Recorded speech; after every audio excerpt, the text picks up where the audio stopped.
Bien, cette fois, nous allons passer à Small is Beautiful. C'est bien ça, le sujet. Donc, les petits réacteurs, Blees, pour donc 20 minutes, c'est ça, et 10 minutes de questions. D'accord. Une autre leçon en anglais. We have lots of acronyms, so I stuck a couple of them together. Sometimes the public doesn't know what we're talking about, but we're going to talk a little bit about small modular reactors, molten salt reactors, and small modular molten salt reactors. Now, there's a lot of small modular reactors that are being designed around the world. We can't talk about all of them in 20 minutes, so I'm going to talk about a few that I'm most familiar with that kind of hopefully will give a kind of an overview, and then we can have a few questions. Not all of them are on this list, but you can see that they vary from 50 to 311 megawatts, and actually the PRISM can be 380 megawatts, but in the United States, the funding for small modular reactors goes up to 300 megawatts. So GE says, oh, we build the PRISM for 299. But they can actually get up to 380. The one that's being talked about probably the most is NuScale. It's a light water reactor, modular reactor, and they're going through the entire nuclear regulatory process. And what's happened is the Department of Energy has given them grants for, I think the last one was $160 million.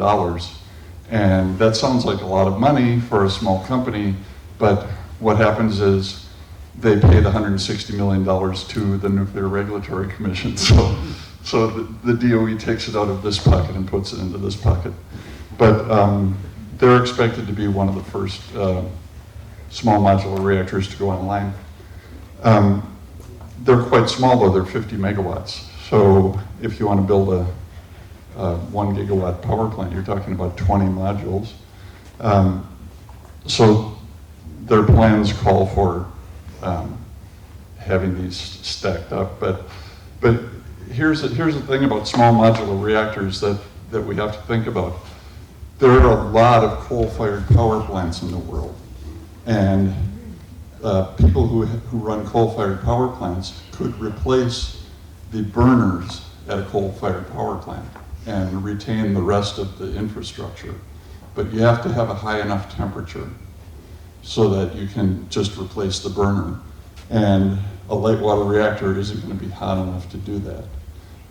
Which is one reason why China and other countries are getting very interested in molten salt or sodium fast reactors, because you'll have the high enough temperatures that you can actually replace the burners. So this is artist's mock-up of how they'd move these things around on a quite large trailer or any navigable waterway, and this applies to pretty much all of the small modular reactors. Now there's a company, Oklo, that has designed a reactor that's a metal-fueled, sodium-cooled fast reactor, but it's a tiny module, and it's only 2 to 3 megawatts. But this is what they call a nuclear battery concept, and it would be shipped in two parts. One, the below-ground module, with the reactor in the bottom, and the other one with the turbine and generator on top. No moving parts, works at atmospheric pressure or subatmospheric pressure. So it's pretty expensive on a per megawatt basis, but you're talking about using them in places like remote villages in Alaska or Canada or wherever, where now the people generate their electricity with diesel fuel, which is really expensive. So this just pictures 4 of these modules outside town, outside a little village up north. And believe me, there's a lot of towns like this. Just in Alaska, I worked in Alaska for 20 years, and they're all over the place. A reactor like this would be really, really beneficial. Now the PRISM is the largest of the small modular reactors, and we talked about it a little bit earlier today. It too is designed to be mass produced, passive safety, factory built, metal fueled. You can use oxide fuel, but General Electric has no intention of using oxide fuel in it. And the size of it is relatively small. You can see this is a 2,280 megawatt electric power plant that would have 3 power blocks, 2 reactors in each block. And you can see it's 420 by 385 meters for the whole thing, including the fuel recycling facility like we talked about earlier today. Now, the Massachusetts Institute of Technology, MIT, has been working on a project to take platforms that were designed for oil exploration and oil drilling in the North Sea, which are very stable even in North Sea weather, and building a Westinghouse AP1000 on a platform like this. Obviously, it's going to be a lot easier to build small modular reactors on a platform like this than building a full AP1000. And it's an interesting idea because, for one thing, you can locate them up to 50 kilometers offshore and run AC power through a cable into the shore. And the technology is very well developed. And one of the benefits of this is that you're surrounded by your cooling water, and you draw the water in at the bottom where the water is actually cooler than it is at the surface, and you eject it at the surface, so it's pretty much going to be the same temperature at the surface as the surface water. So environmentally, it's quite benign. And you can move them out a couple different ways. Now, one of the big advantages of this is that it's offshore far enough away that people don't see it. And you also have it far enough away so that you wouldn't have to have evacuation plans. And I can tell you for certain that I live in Florida, so I know about the Turkey Point reactor, and New York is constantly complaining about the Indian Point reactor that's too close to town. If you could have these offshore platforms and have your power produced like that, you would go just miles in getting, or kilometers, I should say, in getting public acceptance for something like this. People wouldn't see it, and it's offshore, and in a worst case scenario, it can be towed away.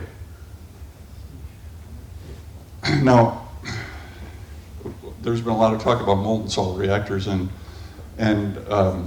one of the molten salt reactor companies that I've gotten involved with, because I live in Florida where these two brothers live who started this company, Thorcon. Jack Devaney was a professor of nuclear engineering at MIT, and then he built ships for the Navy, and then he started building ships privately, oil tankers, ultra-large crude carriers, they're called, and they're the biggest tankers in the world. And Jack designed and built several of these tankers in South Korean shipyards. Now, the South Koreans have the most sophisticated shipyards in the world, and they have a lot of, the Devaney brothers, he and his brother Dave, have a lot of experience with the various shipyards, and they have a reputation in Korea. People know about their quality control, and so they got to thinking, you know, if we can build ships like this, the way you build ships nowadays is you build them in pieces and you put them together. You don't lay a keel like you used to do. And they thought, well, you know, why can't we build nuclear reactors that way? And so they looked at all the different types of nuclear reactors, the solid fuel ones of various kinds, and liquid fuel, and came to the conclusion that liquid fuel made the most sense. So they put together a small group of engineers and physicists and designed a molten salt reactor system, a modular system that would have 250 megawatt modules. And what their original idea was that they would build it in South Korean shipyards, and then they would they would dig silos along the shore, and they would bring a small ship in, like this little one here, and they would then lift the modules out, and they would put them into the silos, and they would have all the controls on the shore. When I got involved with them some months, almost a year ago, I asked them why would they put them on the shore at all? They know how to build ships, they can build big ships, why don't you build the entire power plant on a ship? And after about 3 months, they decided that was a really good idea. So that's one of the options. Now, they do want to use these things on land to replace coal-fired burners, coal burners at coal-fired power plants, but they want to have the option to offer half-gigawatt power plants on a ship. So they designed these, and basically you would have great quality control because the entire thing is built in an ultra-modern shipyard. And then you build whatever type of breakwater is necessary for the place you are, like to protect against tsunamis and whatever. And you would float the ships in and set them onto the bottom. You would ballast them so they're sitting completely stable on the bottom. Ultimately, I suspect that they would think about putting them on offshore platforms, but for the moment, they don't want to have to invent anything. These are people who, unlike some of the startups like Transatomic, that it's started up by a couple of kids from MIT, these are guys who are industrialists. They build big things, and they know about building big things, and they don't want to invent anything. So, whereas you have companies like Transatomic and Flibe that want to use lithium fluoride, you have a problem because you have trouble separating the lithium isotopes. The Devaney brothers say, well, let's just use sodium fluoride. We can buy it off the shelf. If our reactor is 2 or 3% less efficient than with lithium, who cares? It doesn't matter.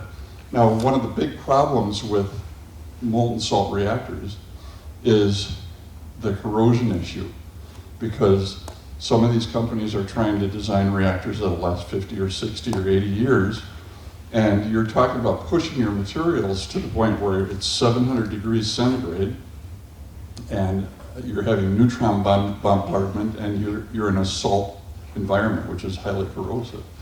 So the way they get around this is they know that the MSRE project at Oak Ridge National Laboratory ran for 4 years, so they designed their reactors to run for 4 years.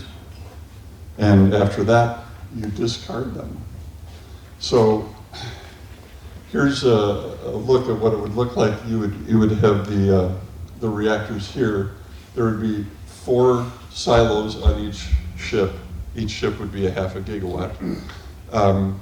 One silo has an active reactor module in it, and the other silo has a reactor that's been used for 4 years and is now cooling for 4 years, so that the radiation in it just decays, so that at the end of 4 years there's almost no heat left and very little radiation. Then you pull out the used one, you put in a new one, you pump the salt over into it, and then you let the other one cool off.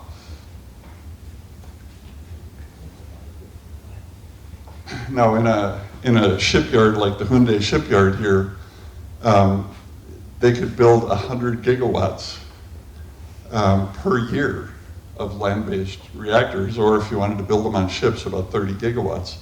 And needless to say, you could build shipyards like this in many countries around the world, so you'd be able to build these very quickly.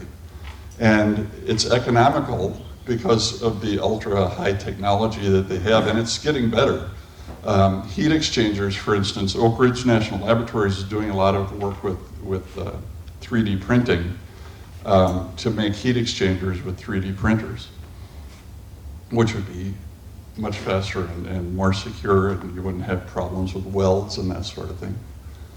Now, the reactor module itself is quite simple, and we've seen similar things here in earlier discussions. The pot is full of graphite, high-density graphite. This is the core of the molten salt reactor that was done in Oak Ridge, and it would be similar to this. And then the pump is a low-pressure pump, about like a garden hose, and then it pumps it over to the heat exchanger and back in. And then you have a drain tank. What? We okay? Okay. You have a drain tank in case there's any over temperature situation, it drains down into the drain tank. And in a worst case scenario, you're running at atmospheric pressure and the salt liquefies at 300 degrees centigrade. So in a worst case scenario, your salt dumps into the drain tank, it cools off below 300 degrees and you end up with some radioactive salt that you have to get rid of, but there's nothing that ejects it into the atmosphere like we were talking about in earlier discussions about molten salt reactors.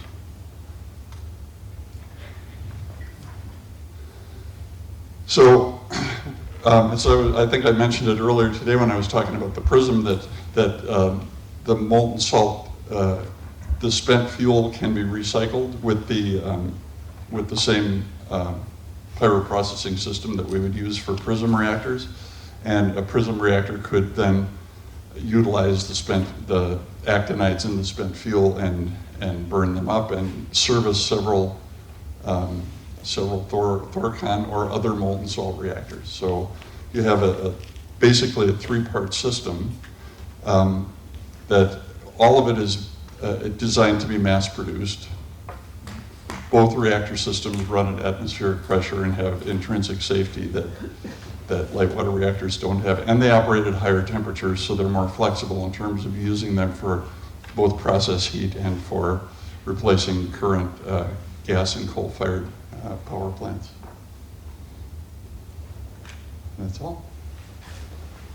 Merci beaucoup, Dave.